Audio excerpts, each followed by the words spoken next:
Hello everyone, welcome to our channel Dona Jayanta. আমি ডোনা চলে আসলাম তোমাদের কাছে আর একটা নতুন মিনি ব্লগ নিয়ে। আজ অনেক দিন পর একটা অনুষ্ঠান বাড়ি যাব বলে বেরিয়েছি আমি আর মা। প্রথমে চলে গিয়েছিলাম মিষ্টির দোকানে মিষ্টি আনতে। এখানে আমি একটা সাইডে দাঁড়িয়েছিলাম আর মা দোকানে মিষ্টি কিনছিল। এরপর চলে গেছিলাম যাদের বাড়িতে অনুষ্ঠান ছিল ওদের বাড়িতে।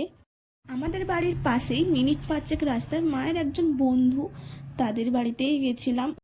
অনুষ্ঠানটা ছিল গপুর জন্মদিন। ওদের বাড়িতে 5খানা গপু আছে, তাদের মধ্যে একজনের জন্মদিন বলতে পারো আজকের দিনে ওকে স্থাপিত করা হয়েছিল। পৌঁছে কিছুক্ষণ আমরা বসেই ছিলাম। এর কিছুক্ষণ পর আমাদের ভোগের প্রসাদ দিয়ে দেয়। ওটা খেয়ে কিছুক্ষণ বসে আমরা বেরিয়ে পড়েছিলাম বাড়ির দিকে।